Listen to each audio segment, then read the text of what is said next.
I'll ask one final question and then I'll go to the audience. And I think it's a nice question. Well, I do. I think all my questions are nice questions. But this one I think is a good one to finish on, especially with what we spoke about realpolitik, messiness of situations, making difficult decisions. But I think maybe now would be a chance to talk about the otherworldliness of Salahuddin as a finishing note before we open up, to say what was it about him that all the men who were around him, Muslim, non-Muslim alike, fell in love with the man. What was it that made everybody adore him? Even Christians afterwards would speak about the honor and the chivalry of this man, Yusuf Salahuddin. So what was it? What was that special something that he had? At its most profound level, and I'll talk about its most profound level in a second, but the Latin historians, William of Tyre, noticed Salahuddin when he was a young man. He was a contemporary. And he said, this man is not like the others. He cannot be bought. Astonishingly, one of the great factors of Salahuddin's success was that he did what he said he'd do. He went straight down the middle.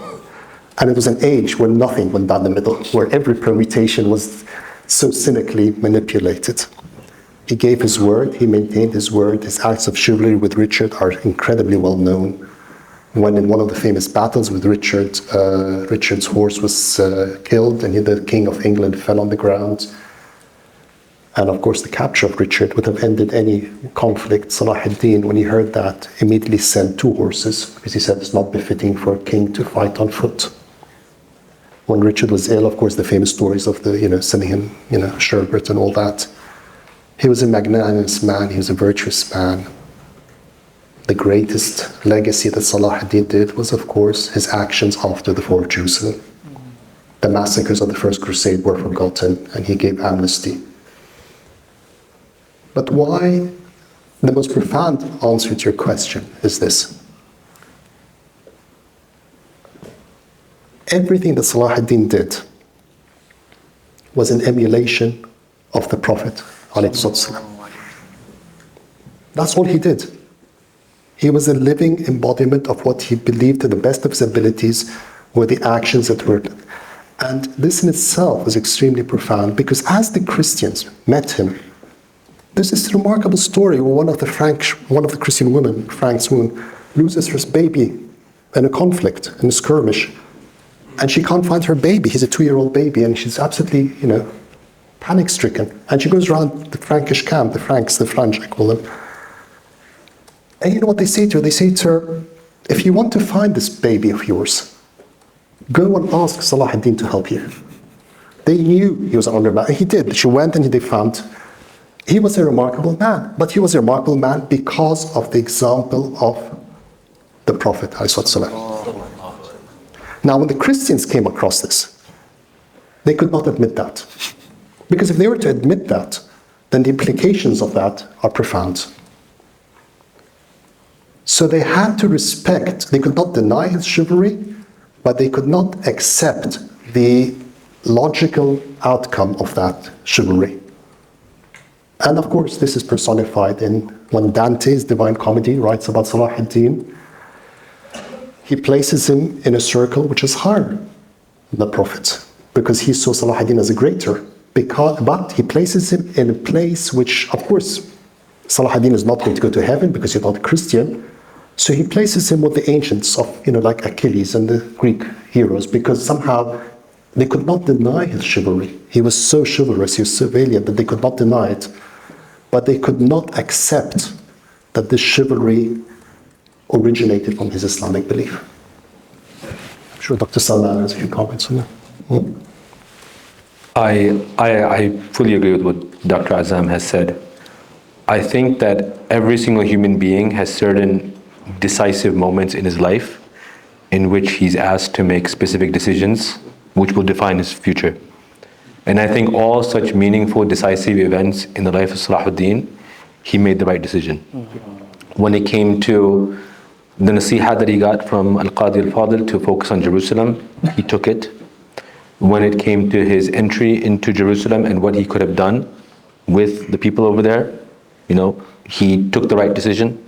When it came to when Richard the Lionheart was coming to Jerusalem and everyone was despairing about the fact that Jerusalem would fall again, he took the right action.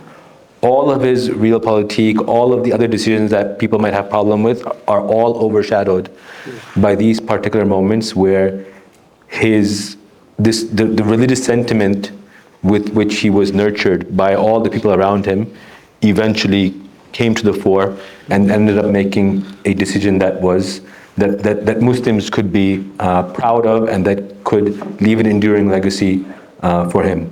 And I think this is relevant for us today because one of the greatest things I find about some of these, the warrior class like Salahuddin, if we can call him that, warrior political class, is when Salahuddin's engaged in there's a lot of bloodshed that's going around, right? These are people Salahuddin did not tolerate the Templars. Whenever he would get the Templars as hostage, there was no forgiveness for them because of what they were doing, what they had done. But there's a certain dignity even in the act of killing and even in the act of war that people like Salahuddin imbibe within themselves. Their mindset and their approach, it wasn't just of vengeance and agitation. And I think today maybe we live very understandably, our approach seems to kind of lack that.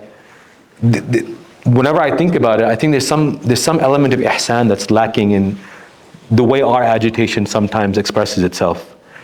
And we all have to look at ourselves individually to find out what particular deficiency we have. Why do we appear more like the rabble than we do the dignified warrior? But I think Salahuddin was the dignified, upright, chivalrous warrior, and that's what made him so admirable to so many people.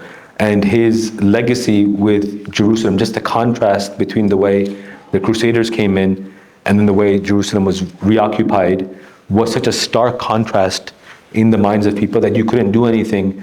And even the people who were in Jerusalem at the time couldn't do anything but voiced a whole lot of praise on Salahuddin and what he was doing. So I think in our own approach to Jerusalem, even in our approach to non-Muslims, in our approach to our fellow Muslims who might be in disagreement with us, I think there's a certain level of ihsan that we need to imbibe in ourselves, where we're just not just a bunch of agitated rabble-rousers who are, making YouTube videos every day in response to X or Y or Z, or posting on Twitter. Or posting on Twitter or whatever it is. Look, posting on Twitter is not a brave act. Me telling you right now that Israel is genocidal and they're killing and they're apartheid, X, Y, and Z is not a brave act because none of you need convincing of that. I'm speaking to the base. Saying something that everyone in front of you believes is not an act of bravery. And for us to delude ourselves into thinking that just because I can go in front of my base or go on this anonymous platform called Twitter or go on YouTube and just say a bunch of words about Palestine and that makes me a great mujahid. No, it does not make me a great mujahid. It does not make any of us a great mujahid. We need to learn what it means to make sacrifices, for Islam, on our personal level and on a more communal level. And someone like Salahuddin, the penniless person, is giving us an example of what exactly it means to make a sacrifice with your body, with your wealth, with your time, with your mental capacity as well. And I think that's one of the lessons that we can learn from him, inshallah. If I could just add that when one talks about Salahuddin's gentleness and his valor and his chivalry and his kindness, one often forgets his heroic military qualities. Imagine if you cannot rule what he ruled. You had the toughest people in Iraq and Syria and Egypt, the warriors, the generals, the warlords, all with their own ambitions. You cannot rule these people unless you had a rigor inside you. And the fact that he managed to control this rigor, and as Salman says, it comes out when he sees the Templars, he didn't spare them. There were days when his anger was such that even his own camp would not get close to him because he would not show mercy. So do not be fooled by a gentle character thinking that is in any way a sign of weakness. A weak man would not have been the vizier of Egypt, and I do not believe in this narrative that he was somehow did not want power. Salahuddin was a supremely ambitious person who wanted to establish his dynasty, who, if had it, would take out a sword and fight for his own rights, and he rode into many battles. So it's controlling the anger and having that rigor while showing your gentle visage is what makes him heroic, I think. No, thank you so much.